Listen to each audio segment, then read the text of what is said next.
Hey, what's going on, everyone? Long time no hear from. Glad to be back with you. And we are doing our HRC meeting, Human Rights Commission meeting tonight.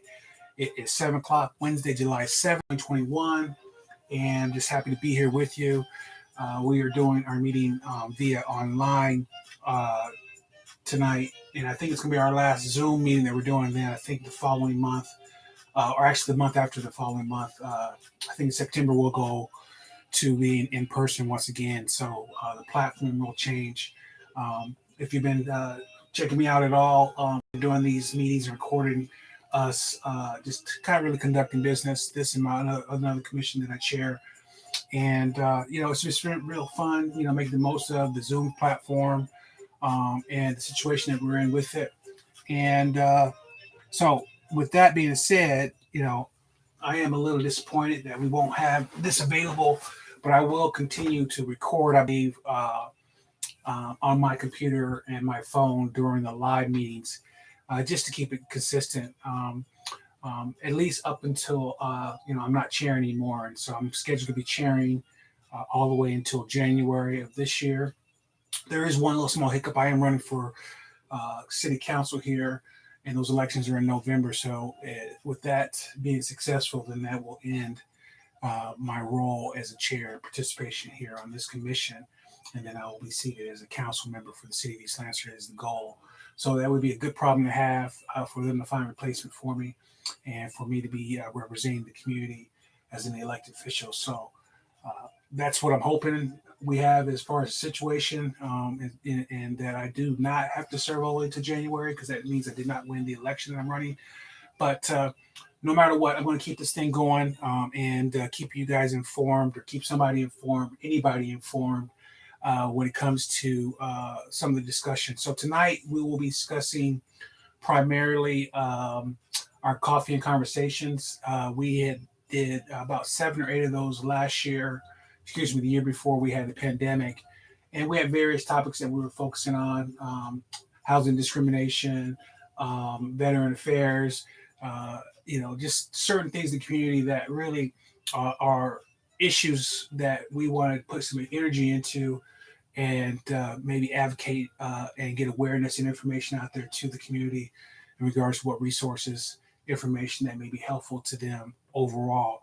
I think our particular meeting that we're going to be having for first coffee conversation, I believe it's going to go down in August, is going to be centered around reparations and that whole discussion. There's a big national movement right now in regards to reparations, and somehow coming to terms as a nation, coming to terms as individual states, coming to terms as individual cities and municipalities, and addressing some of the different harms that have happened in our American history, and how that can be something that we can start discussing in an intelligent way, whether you're for them, whether you're against them, whether you don't understand them, what have you, wherever that may be. So that will be, I believe, our first coffee conversation that we'll have starting next month. We have a subcommittee that was really primarily working on that, so I don't know the intimacy of some of the different details with that. We'll get more information tonight. I'll get more information tonight. You'll get more information tonight, and we'll roll from there. We're about 9 minutes out from the actual meeting that we'll be going live with. We'll be doing some, roll calls and approval agenda and minutes and blah, blah, blah. We also will have a special participation from the neighborhood resource specialist, Tanya Williams. She is a neighborhood resource officer here for the City of East Lansing. That was part of last June, the city manager and the City of East Lansing really committing to realigning and reorganizing some of our public safety departments, such as the police department.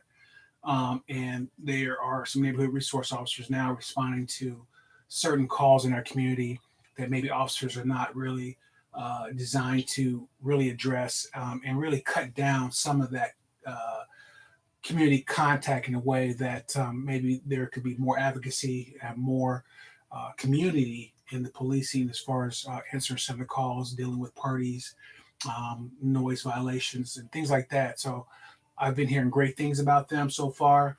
So she's going to be coming in and talking with us. I know Tanya Williams. She was on for a short period of time on the study on independent police oversight. another commission that I was chairing that we worked on, which is a commission that really was designed to make recommendations to city council for actual police oversight here in our community. So she served on that for a couple of weeks before she got this job. And we obviously continued on doing our work. And that those decisions based on that recommendations that we provided will be voted on, I believe, in the next council meeting coming up. So that's who Tanya Williams is. She'll be talking about some of the different things she's been doing in the community. I actually was in a meeting with her, I think was Safe Routes to School initiative, and just talking with some community members with that. Just really get some good information and just really seeing how integral they are as far as being that buffer zone between armed responses from our public safety department, our police department here for the City of East Lansing. So that's kind of the gist of what we got going on tonight. It should not be a very in-depth meeting, and we actually don't have very much business outside of that, outside the community meetings. So we may vote to not meet in August, and then, like I said, continue meeting in September, and that shall be hopefully in person based on what everyone else is doing here for the City of East Lansing. So thanks for joining me. We're going to have a couple minutes of dead space while I get on. You can hear some people talking in the background and just getting acquainted with what we're doing tonight. So bear with me on that, and thank you again. And whenever you see this or experience this and things like that, I hope it's helpful information for you and your community. Everyone that is on the line, I'll say this real quickly. If you are curious about government, if you're curious about getting involved, you don't know how to get involved, you don't know what you bring to the table when it comes to volunteering your time and being having a seat at the table, I would highly recommend that you go to the city website that you're in and look at the commissions that they have available. Now, every city is different. So for the City of Lansing, which is a mile and a half away, the mayor is the one who appoints pretty much everyone on commissions such as Human Rights, Parks and Rec, Planning Commission, and all these different commissions that are in your city.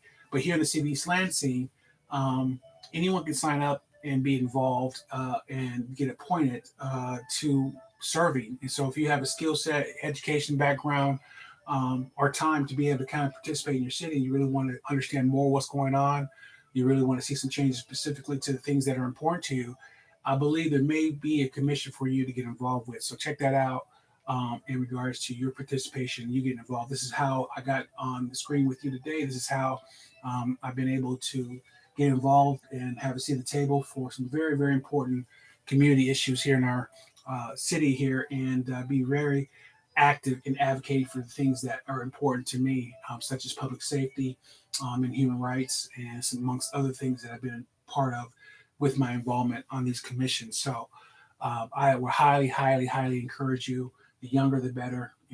Any young person, as long as you're, I believe, 18 years old, you're up and running. So get involved. Get involved. If you don't know, email me. Send me a direct message. I'd be more happy to look you up, your city up, and see what you got going on, and put you in the right direction. Because it's not that hard. It's just kind of figuring out how to insert yourself in the wave that is going on as far as public service and civics. So let me get children here. I'm running out of time here. We're going to start here in a couple minutes. So let me get me back online here. So bear with me for about 3 or 4 minutes. It's cutting it close.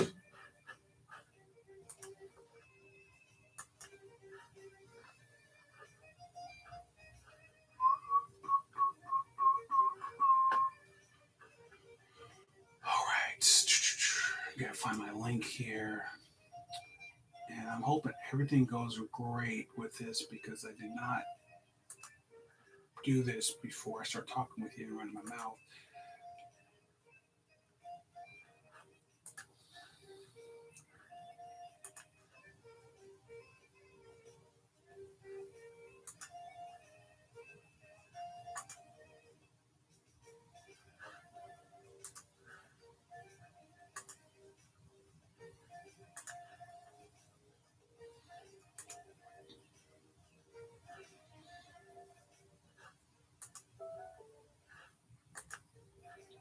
We literally got 2 minutes before we start here. You're probably wondering what's going on.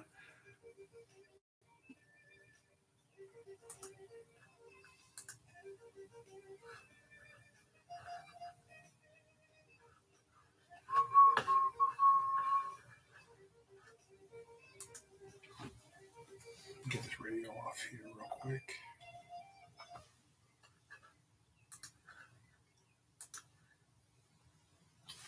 Hi, good evening. Can you hear me? I can now.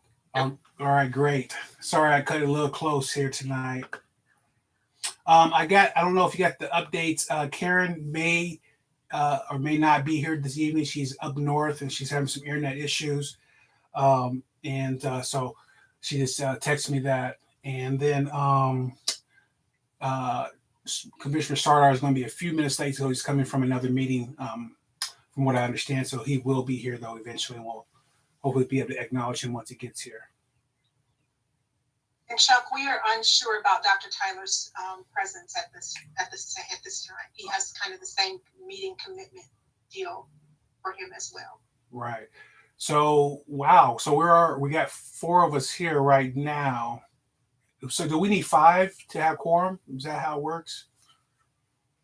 Yeah, I was trying to remember how many commissioners do we have. Yeah, I think we need 5. 9, so 5. Okay, so 5 is. Yeah. Okay. Ooh, so that's a first since I've been around, that we didn't have enough people available, enough bodies. So we'll see how it plays. So is the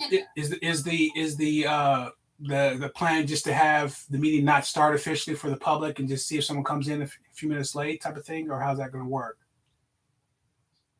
No, I think, well, here's the list. Oh, good. So there you go. All right. So now that we've got a quorum, Chuck, are you ready for me to turn on? I will be. Yes, sir. Thank you. All right. Give me 30 seconds. I'll let you know when it's ready. Thank you, sir. Appreciate you. This meeting is being recorded.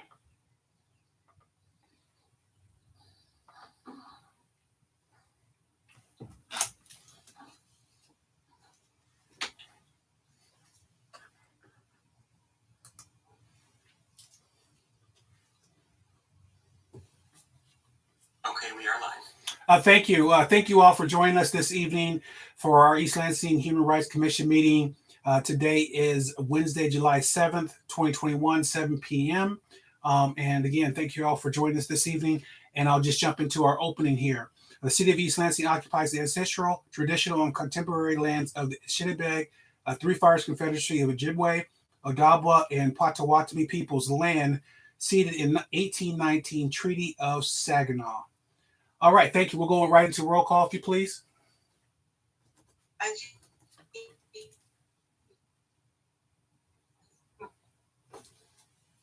Oh, I get kicked out.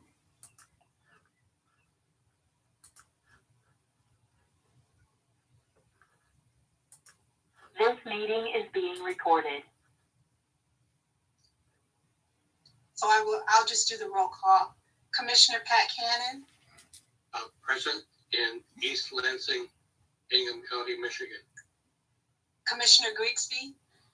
President, East Lansing, Michigan, Ingham County. Commissioner Honey.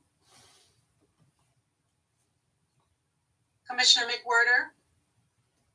Attending remotely from East Lansing, Ingham County, Michigan. Commissioner Miller. Present, East Lansing, Ingham County, Michigan. Commissioner Davis Dunn. Commissioner, I'm gonna butcher your last name, so please forgive me, and I'm gonna work on it. Rafiota Slavinsky. Very new is me. Yes, present. That was great. From East Lansing, Michigan, Clinton County. Commissioner Sadar. And Commissioner Tyler.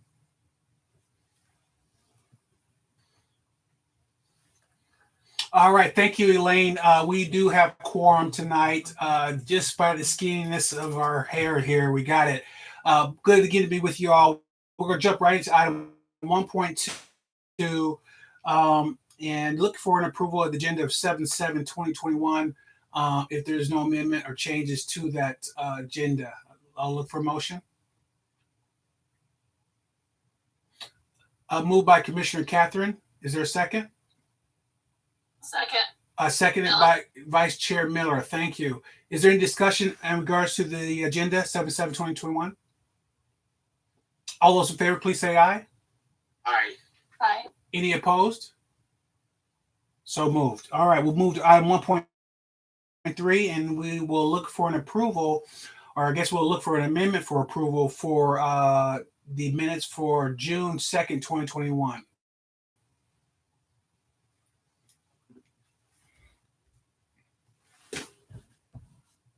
Head Cannon, so moves. Moved by Commissioner Cannon. Is there a second? Seconded by Commissioner McWhorter. Seconded by Commissioner McWhorter. Thank you. Any discussion on the minutes? All those in favor, please say aye. Aye. Aye. Any opposed? All right, so moved. All right, we'll move on to item 2.1. Does not look like we do have Councilmember Bacon with us tonight. Is that correct? Okay. No word for that? Okay. Maybe he'll be joining us a little bit late here. We'll acknowledge him once he gets here, hopefully. And then we'll move to item 2.2 to staff liaisons, Hardy and Newman. I have no comments this evening. The only comment that I would like to offer the HRC is that it was a pleasure to work with Commissioner Hody and Commissioner Cannon on the upcoming July 11th event.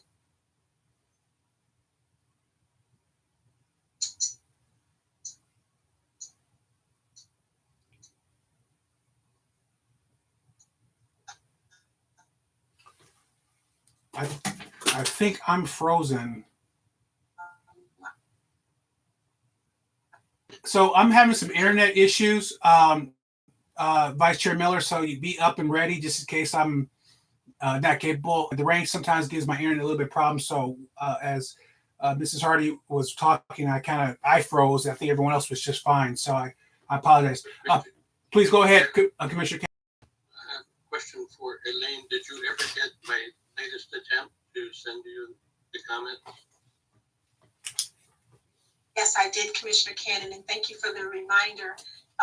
There was a press release that went out with your report on it today, as well as a flyer for the July 11th event. Okay.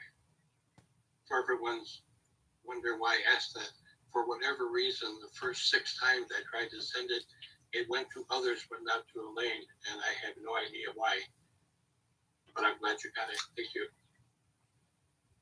All right. Thank you, Commissioner Cannon. Is there any other questions for our liaisons at all?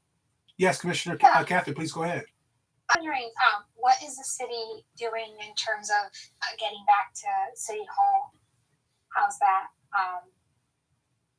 What's the timeline on that? What's the expectation for the staff? So we actually are fully returned to work at City Hall. There are awesome. opportunities for individuals to identify a 20% remote work week schedule if they're supervisors or if their job permits it. But we are back to work. City Hall is open, and so we're back to operating. Thank you, Ms. Hardy. Any other questions? That happened in June, by the way.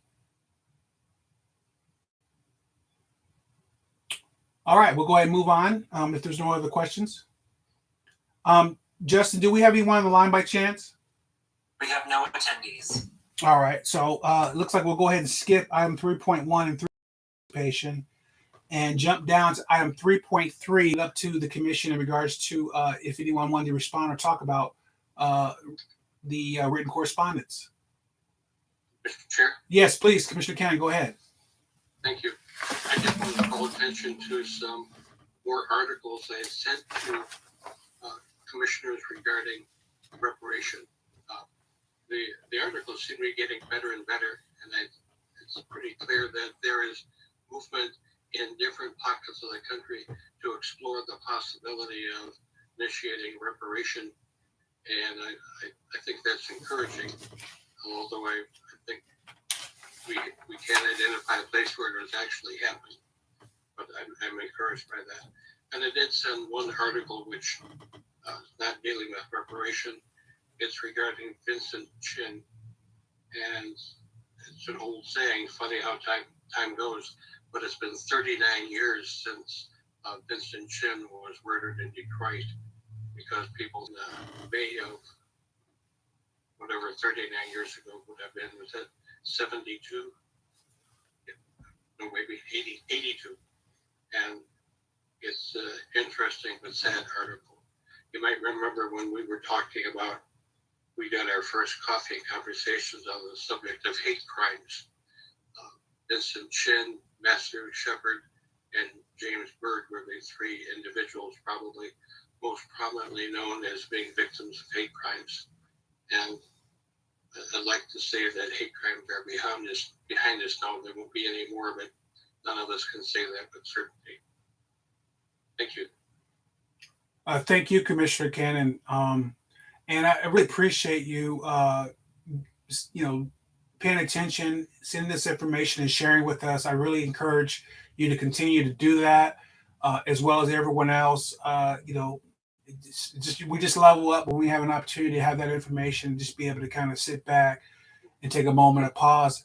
And it also complements what we have coming up here, at least two pieces of the three articles, what we have coming up as far as our next conversation. So thank you. I will say that one of the benefits of retirement is I have time to read several newspapers every day. So people just spot those things as they come up.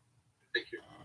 Yeah, from what I could tell, you're the most active reader that I know a lot. I mean, you read books like in one night. You read almost every article that's out there available to you. So please keep it up. We love that energy. Thank you. Well, thank you. All right, we'll go ahead and move on. If anyone does have any other comments in regards to our written correspondence. All right, that leaves us to item 4, our special presentation from our neighborhood resource specialist, Tanya Williams. Welcome.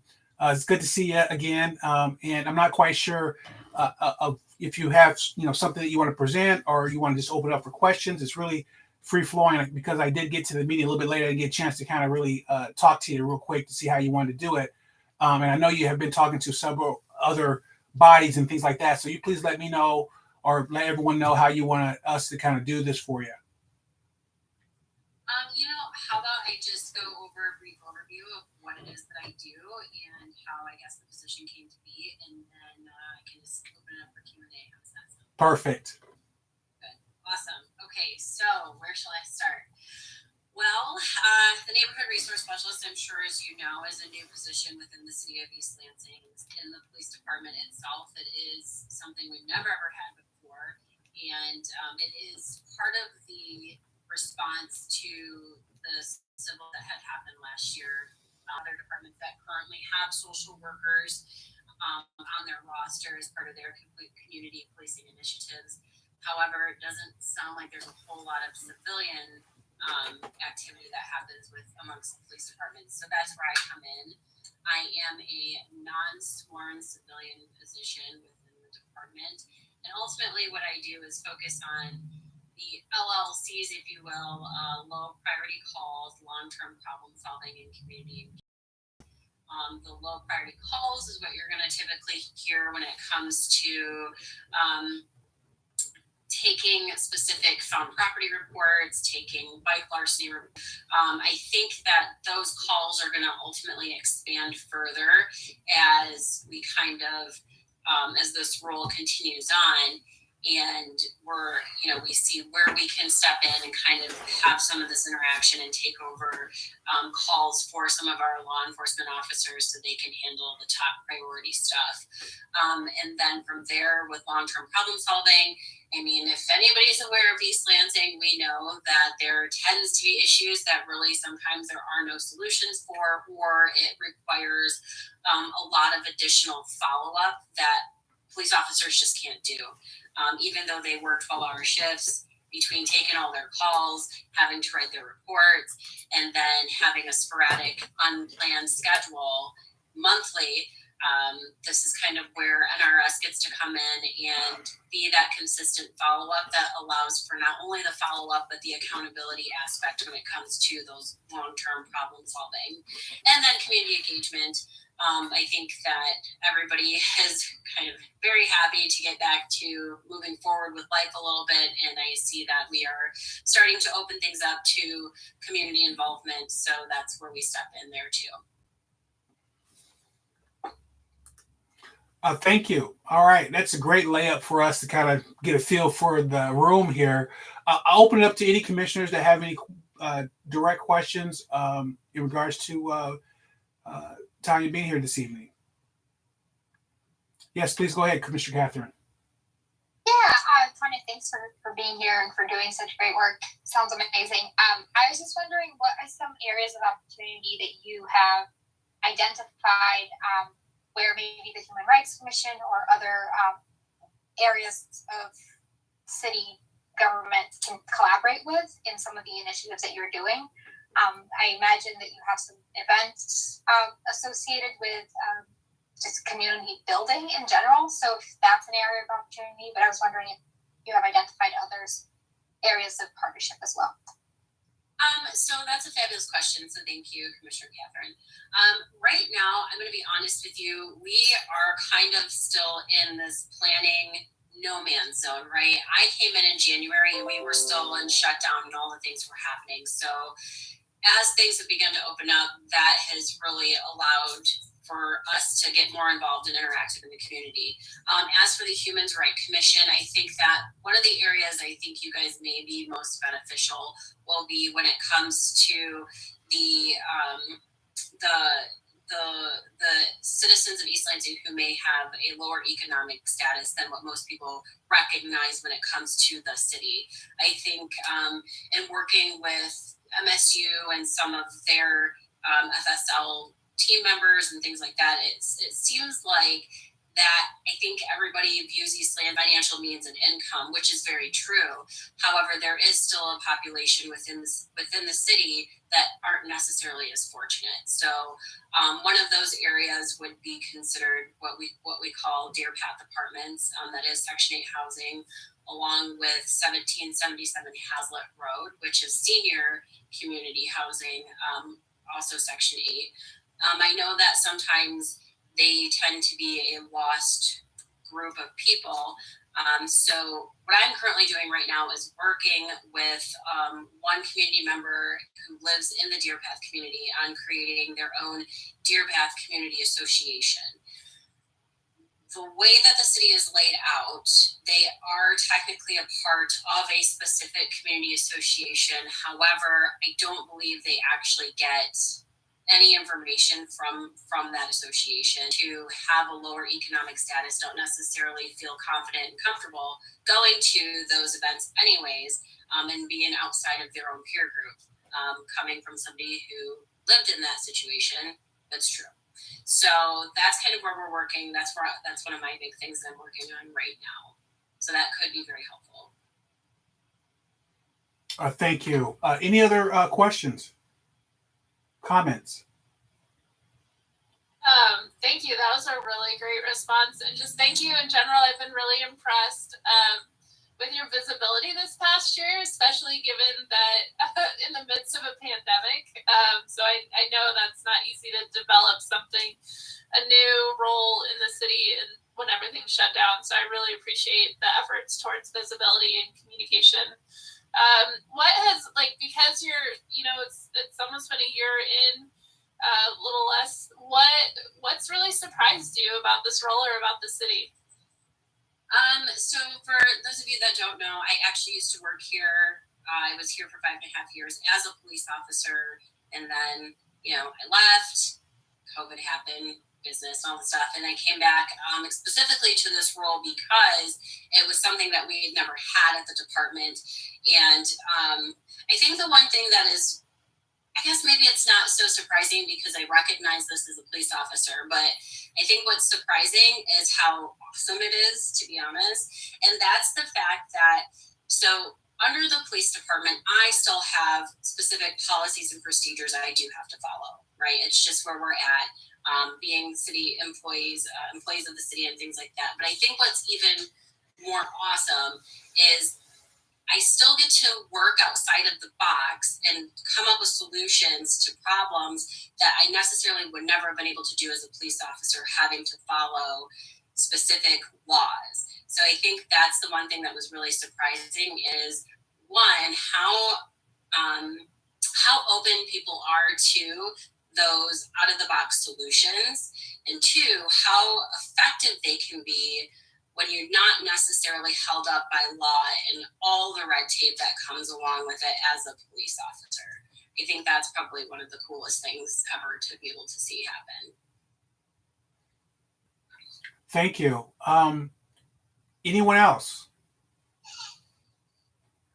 I have just a few questions or comments, if you will, I've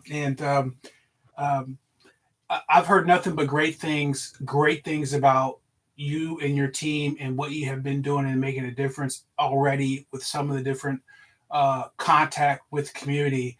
As you know, we ran into each other the other day in the meeting. And so I'm just a little concerned with your numbers and just kind of how many of you are and your time. And then with us having about 45,000 students coming back and just kind of really, being still effective, are you, or is there any conversation within the public safety department about more people, a reorganization, or just working a little more? Is there a plan, I guess, really in regards to, some of the different things that will come back? Because as we talked before, there will be about, that many kids coming back, and they've been picked up for the last couple of years. And I know you guys are kind of doing some preemptive strike type things. Can you speak to that just a little bit? So when you're referencing our numbers, are you talking about us as like the police department in general, or are you talking about NRS specifically? NRS. Okay. Oh, I'm so excited. This is going to be fantastic. Let me tell you. See this smile right here? Yeah, I know it's coming. It's going to be a green wave happening. So as far as I'm aware, I haven't heard any other conversation about adding more people to the NRS team right now. And I really would probably say that's because we really don't know what the work's going to look like, right? We all started during the pandemic when things were very shut down. And honestly, I would say that was really good, to be honest, because without it being so busy, we've been able to really identify what it is that we do, the areas that we are very helpful, the areas where we could be more helpful coming up. So I think that as we get into the fall, the tasks that we're allowed to do by law, right? Because there are things that we cannot do just because we're not sworn officers. I think that we're going to start seeing the scope of what NRS does still continue to shift and change. But when it comes to timing and students, really, I think what we're working on right now is finding the resources that they need. So we work in conjunction with the social workers, which is fantastic. As a matter of fact, short story, because I've been working with the fraternities with MSU and building that relationship with them, I actually had a fraternity president. He was actually a member who helped us look for our missing resident a month or two ago. He reached out to me because they've been having some issues with a brother and substance abuse. I think that, a couple of the deaths earlier this year have really been very impactful on them. So he reached out to me, and I was able to get him in touch with our social worker. Even though MSU has their own mental health, capacity there area. But I don't think he would have done that, one, had we not been here, and two, had I not been building rapport and a relationship with them in the first place. So I think that working proactively in that area and with students is going to be a huge factor. I've also been in touch with Sue Webster with MSU, who's helping to facilitate some of the orientation and stuff like that, to help get the word out about issues that students are having that are those long-term problem-solving issues, but there's never really a person on the city side to have consistent follow-up with, in addition to that accountability. But I think, like everybody, police officers, city employees, and NRS alike, I think getting ready to white knuckle through the fall and see what happens. And I mean, is it possible there could be more NRS team members getting added? That's entirely possible, but we're not really going to know until we kind of make it through this fall season. Yeah, thank you. And so I did talk to I can't remember the officer's name at that meeting, and it seems like there is a couple things in place for you and the whole team that's getting prepared for that, and just jumping out in front of some of the different things that may come into play. I was just curious if there was going to be any changes to your Pacific team. My other question that I have for you real quickly is, you've been doing this for a little bit less than a year. And I know you've been responding to all kinds of different calls and people in the community. You talked a little bit more earlier about some of the different demographics. Is your team tracking who they're having contact with?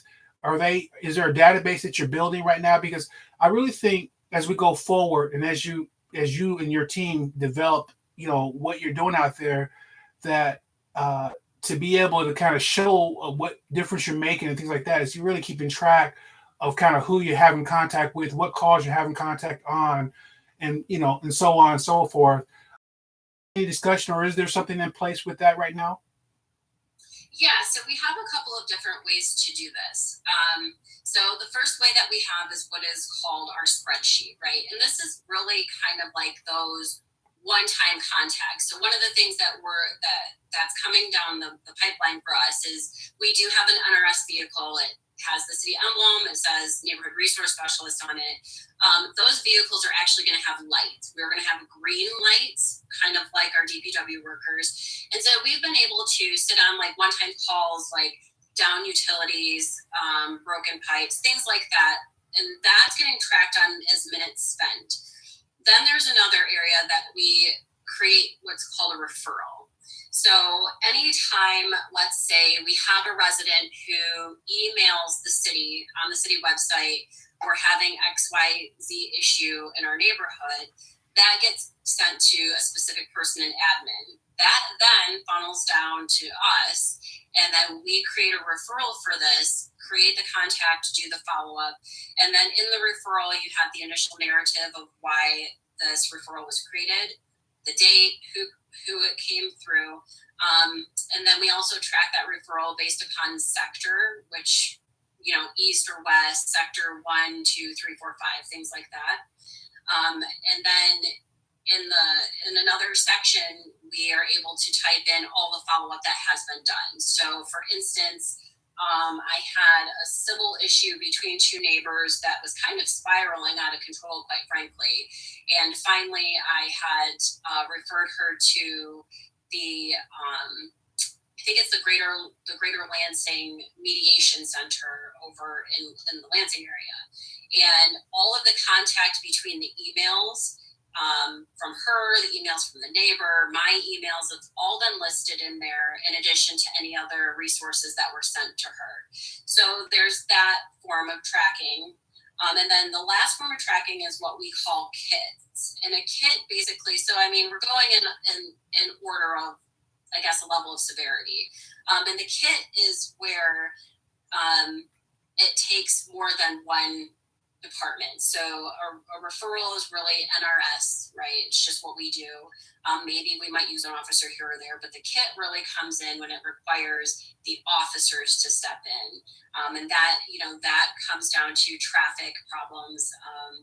The Starbucks on Grand River and Stoddard, that's been an issue with traffic backing up onto Grand River, accidents, all that stuff.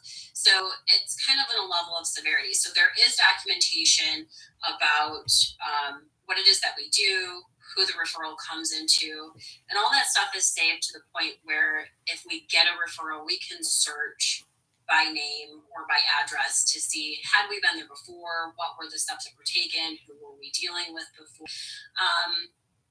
And then the other thing is too, and the reason that this is really important is because officers get their calls from the dispatch center. Dispatch is a great record and log for them. We also get calls from our dispatch center, but a vast majority of the contact that we make is through these referrals, whether that's an email directly to one of us, whether that is from a supervisor asking us to step in and kind of work in that capacity. So really it is actually very important that we have these referrals so we know who we're talking to and what action steps have been taken. Yeah, and I appreciate that. And I know, again, you as a team, you're still evolving and things are getting figured out. But I just really think, demographic, male will come back. And so the sooner we get that built up, because not only does it really show the difference that you're making and the effectiveness that you have on the community, it really kind of also speaks to who you're representing, especially with what you mentioned earlier about some of the different housing quadrants that we have out here in our community. So I just wanted to ask that. And my final question, but before I just want to make sure we acknowledge Councilmember Bacon, just in case he wants to jump in there and acknowledge his attendance real quickly, if you don't mind, real fast. We're all good. I've got nothing. Okay. All right. So Councilmember Bacon, can you just go ahead and just for the record, state your attendance where you're calling in from for the Zoom, please? Present, attending virtually from Clinton County, East Lansing, Michigan. Thank you, sir. Appreciate that. So we have, we're evolving from HRC to doing what we're doing now, and then we have the police oversight going to be happening. They're going to be doing a little community outreach in some way. Do you see your team working with them in the future down the road? I know that's kind of a general question, but do you see there's some kind? And I know you were a commissioner for a short period of time, so you're a little more intimate of who we are, what we were doing. Do you have any thoughts on that? I really honestly, I could see that getting feedback from the oversight committee would be very beneficial, right? And the reason that I say that is because, I think I'm fabulous and I have amazing ideas and I know where we could go and where we couldn't go. And I think we all feel that way, but having that external resource that may see something that I haven't seen, that might have a different idea of how to solve a problem that seems to be consistent. I think that's going to be very beneficial for everybody. Officers, NRS members, social workers, and the community. Thank you so much. I appreciate you. Does anyone have any other comments, questions for? I think Pat has his hand raised. Oh yes, please go ahead, Commissioner Cannon. Thank you. Thank you very much. Ms. Williams, I'm glad you're here and I appreciate your comments and helping us understand better what you do and what you don't do. So if you bear with me, I have a two-part question. I'm getting the impression that you may be called to serve in areas where there is some escalating situation that needs defusing. Another part of that is you also get involved in situations that may not necessarily be erupting, but still could benefit from your weighing in on it. And with that, it reminds me of the ongoing situation this commission has been aware of taking place in the Brookfield Neighborhood Association. Have you had any conversations with Commissioner Liz Miller on that issue? I am not aware of the Brookfield neighborhood issue that's happening. So if somebody would love to share that with me, I'd love to hear more. Commissioner Miller, since it's your neighborhood, could you comment on that? Yeah, that's about the neighborhood. Oh gosh, my mind is mush tonight, so my language is not gonna be great. But the neighborhood Covenant has historic racial restrictions written into the covenant that because a whole long list of reasons has not been able to be removed, and there's been some efforts at different ways to get that removed. So it's it's an ongoing issue. Okay, have not. Commissioner Miller, there's language in the association covenant that says the person agreeing to move into that neighborhood and becoming part of the association agrees that they will not sell or lease or rent or otherwise make their space available on a housing basis to particular minorities. And it's just blatantly discriminatory, and we've heard explanations that it's not as easy as it sounds to take that language out of the document. And I think the last word we heard from the association presidents is that they are aware of it and they know it needs to be taken out, but it's really hard to do and expensive. Is that an accurate summary, Liz, of where we're at? There's also a bill working its way through the state legislature on this issue to make it easier. And the neighborhood is working. The neighborhood has to have 100% of property owners, and it's a neighborhood with both rentals and with absentee landlords and residents.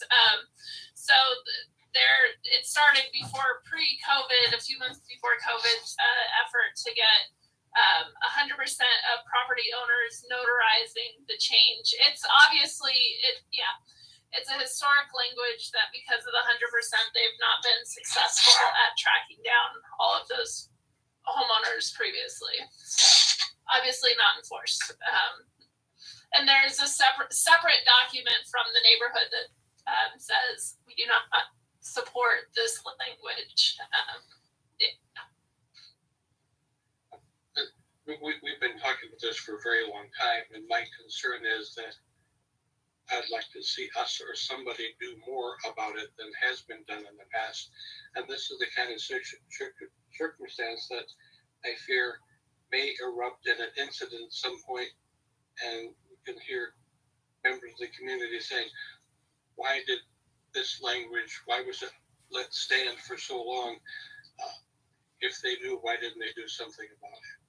And I would like to see us do something about it, but I can't define what the something is other than there's a famous quote that says something like, all that is necessary for evil to triumph is for good people to stand by and do nothing. Thank you, Commissioner. Yeah, thank you, Commissioner Cannon. Did you want to chime in again, Vice Chair? No, I was going to say it's been a long source of frustration for many of us, and multiple avenues are sort of being worked down, each with the same frustratingly slow process. I mean, I would be happy to help in any way that I can. I think probably the one thing I could do is, try to reach out to the homeowners who might have houses that are rentals there that might not be so easily able to be found. I mean, I would be happy to help with that, especially because at this point, I can see how that would be an issue moving forward, how that could cause, a very stressful, if not volatile situation. And ultimately, that's one of the reasons we've got resource in the title is not only do I help people, connect people to resources, but I can be a resource for others. And so if that means that I can reach out to this person and say, hey, here's what's going on in your neighborhood. This is what people are talking about. Would you like to join in on this? I'd be more than happy to do that. The only thing that I would ask is that, if I reach out to do that, that I have specifics that I can give them, whether that's where they need to go to sign this petition, where I can email this document or send it or things like that, having all the resources and supplies and materials ready to go. So when I find them or if I'm able to reach out to them, then I have that instant follow-up I could do. That's excellent, Ms. Williams. I was hoping you would say something like that. And Vice Chair Miller, could you gather some of the documents that would offer some background information that might be helpful, Ms. Miller? I'll connect with our neighborhood president who is overseeing that process, because it's a notarized, it's a very specific, there's multiple things requiring notary signature, so I don't want to sort of mess that up, but I'll make the connection with Ben, our president. Thank you, Liz. Thank you, Ms. Williams. Yeah, you're very welcome, sir. Thank you. Did I miss anyone else that wanted to ask or comment in regards to Ms. Williams and her time tonight? Yeah, we appreciate you. So I'm not quite sure. This will be the final thing from the group, and I'm assuming that this will be okay to bring up. But right now we are starting our program up, which is called Coffee and Conversations, which is our way to reach out to the community on specific things. I think our first one's going to be in the topic of reparations and things like that. And so we go to hate crimes. We do all kinds of different things we've done. I think we've done 7 or 8 of them in the past, and we are starting to get geared up for that going forward. Would you or someone from your team possibly be interested in collaborating in a coffee and conversation where we just really make ourselves available to community on specific issues that maybe we can start talking about with our coffee and conversations going forward that we have based on many conversations of community issues or community concerns and things like that, or someone from your team down the road, probably not while you're in the busy season of school getting started here like that, but a little bit down the road. Would that be something you would be interested in possibly? Yeah, I'd be happy to do that. I mean, ultimately at the end of the day, the more information questions we can answer, the better for everybody. So yeah. Anything else to add while we still have Miss Williams? Miss Williams, we really appreciate your time tonight. If there's anything we can do for you, I know we've been talking about, let us know. We'd be more than happy as a body, as commission, as individuals to support some of the different things you're doing out there. And we just. Of course, you're very welcome. And I do have one request actually. If you happen to come across any training, I know that I'm doing the training that we're doing for like the next 9 months with the City of East Lansing. Hi, Elaine. So I'm doing that, which is awesome. I'm like actually really excited to participate.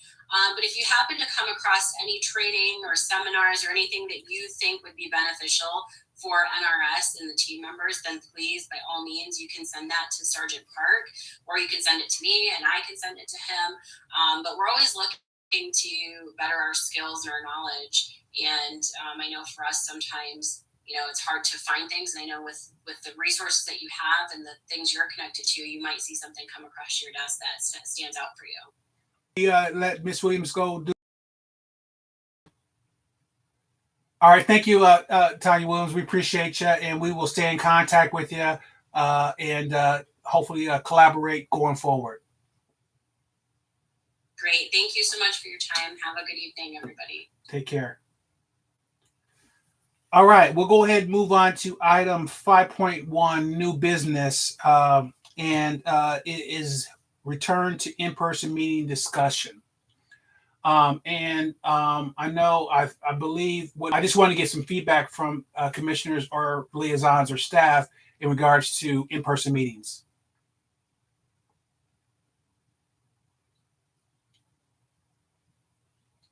I guess I'm unclear what your question is, Chuck. No, I was just trying to get a feel for if anyone had any comments in regards to us possibly starting to meet in person going forward. I know we had talked a little bit about and the timing of all that. Yeah, I think for when they'll designate that we're all have to be back in July meetings, but I think you guys can again have those discussions around. We haven't gotten direct instruction to return, but I think that's for you guys to decide. Okay. Do you know? Does anyone know? Please go ahead, Catherine, Commissioner Catherine. Yeah, just for reference, has the city council already gone back to in person? We won't be on the July, or we only have 2 meetings in July and August. So next Tuesday is a July meeting. So potentially by the time the August meeting rolls around, we could be back in person again, but with only that's kind of summer, like a low session in the summer. So that may be a subject that comes up on Tuesday's meeting. So okay, that makes okay. In regards, I'm 3 or 5.1. All right, go ahead and move on. I kind of jumped ahead here. Item 4.2 is about meeting location discussion. Elaine, did you want to speak to that just real quickly about kind of because I know you had talked about all, and we kind of really wanted to open up to the commission to see how everyone felt about possibly meeting over at the Hannah Center, which has a lot of pluses in regards to why we would do that in our meeting. Please go ahead, Commissioner Catherine. No, I didn't think of it as a decision. I was just kind of opening it up to get a feeling for where people were at with it. Unless Vice Chair Miller has a different take on it, or Ms. Hardy does. I think it would be nice to leave this meeting with a consensus about where we're meeting and how we're meeting for our next meeting and what month that meeting will be in. Okay, yeah. So we are low on business, resuming our meetings in September.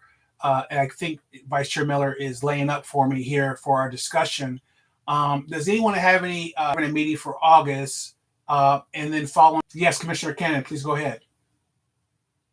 I'm interested to resuming our meetings all the way we've been meeting.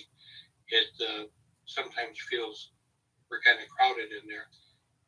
I don't know what kind of meetings are available at Hannah Center, but my experience there has been that it's more either watching what we do or weigh in on what we do. And I would like to see September, perhaps as early as August. Okay, so I think because I didn't lay this up very well at all. So I think there's two things. One is thinking about us meeting at all in August. And then the second part of that is where we are meeting if we do have, in fact, meet in person. And I think Commissioner Cannon has kind of really addressed the second part of that he's open, as well as I, and I believe Vice Chair Miller, meeting over at the Hannah Center and having it serviced going forward there. So is there any other comments in regards to where that possibly may be? Yes, Commissioner Catherine. It wasn't about where. Okay. So I can hold on. Okay. Any comments? Yes, Commissioner McWhorter, please. Yeah, do you know if the meeting spaces that might be available to us at the Hannah Center would have the capacity to support one or more commissioners attending remotely? Or do you know how we would handle that? I'm not sure that my comfort level is there yet. Yeah, I know very little based on just our conversation that I've had with Ms. Hardy that once we are in person, I believe, and we're committed to that, we will not have access to being able to do things online. Is that fair to say as what we know right now, Ms. Hardy? That is fair to say. Right now, the only meetings that I understand that will be supported by a virtual platform are City Council and Planning. So those are the only ones as of right now that I understand will be supported.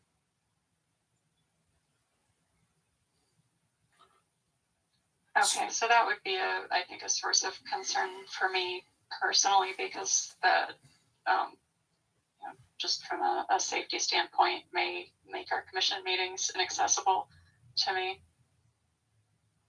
Yeah, and I appreciate that. We are missing a couple of our commissioners, and I would be curious to hear their thoughts and as far as public safety and all that as well. Anyone else? Yes, please, Commissioner Catherine. So about meeting in August, I didn't know that there was sometimes we would skip a meeting historically. I would just make the suggestion that if we're having a coffee conversation this July, we might get some traction and we would probably want to have a meeting in August to kind of continue that traction. That's just an idea. So my suggestion, or at least my position, would be for us to still meet in August. However, that may turn out to be. And I apologize. When is the coffee conversation in August planned right now? This Sunday. Okay. Oh, it's for this Sunday. Wow. Okay. I'm okay. Gotcha. So any other comments in regards to still going forward with that? I wonder if we could, since it's this Sunday and that gives us ample time before the August meeting, if the folks leading that coffee and conversation could touch base with the ceded that would require, and in general, when we cancel a meeting, it's with the caveat unless there is something time sensitive that comes up, like a complaint or something. So that way we will sort of the wait and hear if there isn't, we can take it off the schedule, but we'll know as soon as early next week. Yeah.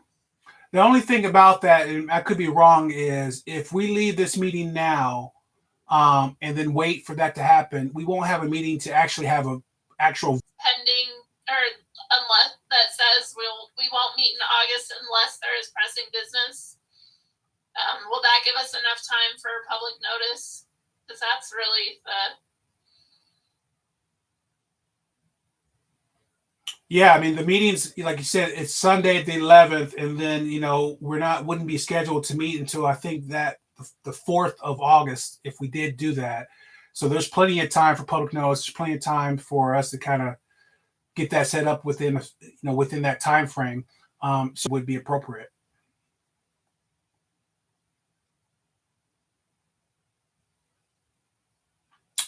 Is there a motion in regards to that? Yes, Commissioner Catherine. I can move that motion. Okay.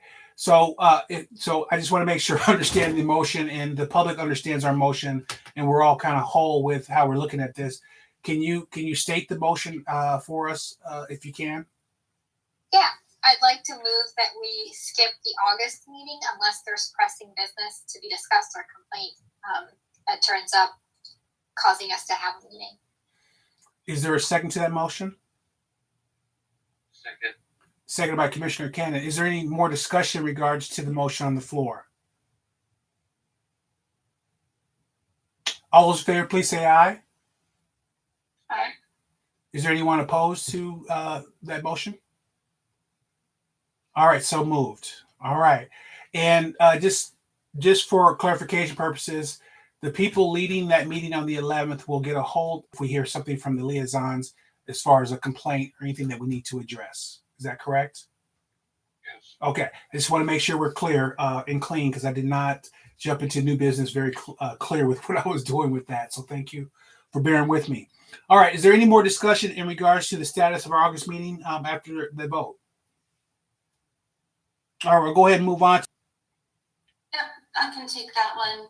So as you recall, we received a complaint regarding Several community residents in attendance this Sunday at the Blue Owl Coffee Shop, starting at 2 o'clock, expecting it to run till 3 or 3:30, maybe longer, but most of our events like this have not gone quite 2 hours. So we think that's the longest that it's likely to run.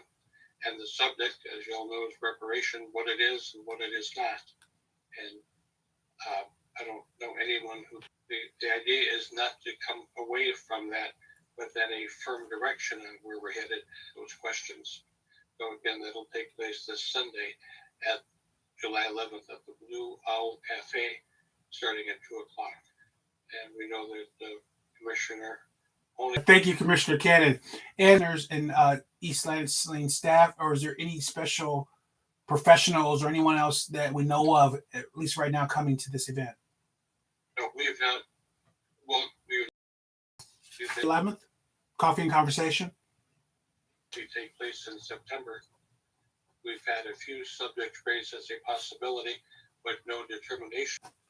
So the only thing I can say to that is I've been talking with and a little bit with Elaine Hardy with the Housing Commission and maybe doing something collaborative with them as far as our coffee conversation and really honing down some of the kind of there we're with collaboration with another commission and the timelines and all the staff that's going on with that. That's something that I've been talking with the chair over there about a little them and trying to start looking at that for our next one. I'm not quite sure that'd be for the one for September or not, but that's kind of what I got so far. Yes, Commissioner or Councilmember Bacon, please go ahead. Yeah, just I think the housing would have a great deal of gravity. That'll fall right in line with the housing stuff. Me and Director Hardy were talking as well about some greater collaboration between housing and human rights study. So it might be, you might get a packed event because there's a lot of stuff swirling around housing, from the overlays to, just everything. I think you'll get that could turn into a really big event. Chuck, you said you've had some conversations with about the possibility. One of the things that they were making sure that she was not going to be an OMA violation. She also wanted to make sure that the majority of the commission wanted to do this with us. And so we were figuring those things out up to where we're at now. And from what I do understand is that everything is a geo. We're just trying to get some logistic things and topic things kind of conversation going forward. Yes, Commissioner Catherine. So if there's a suggestion that I can make is for us to do that as our next coffee and conversation. I'm all about like going with. No matter what, if they're not, if possibly for some crazy reason, we're not ready to do that with them in September, hold off still with that. Do anything between? Is that what you're saying? Oh no, I'm assuming that we would be able to do something in September with them. Yeah. If we would not, I have nothing as of right now, but I can think of something. But Yeah, no worries. I was just trying to get some clarification. And again, I think with all the energy we have with the liaison, Councilmember Bacon, Elaine Hardy, and some previous conversation, I think we might be just fine with that. But I was just trying to see if there was anything coming off of Dr. Robert conversations happening around desegregation and those types of things and local events. It might just be a lot of that data if we can't get all the powers that be together or talking about it. Community buy-in and input, which just has a lot of energy. So, all right, I'm with you. Sounds good. Just out of curiosity, who's the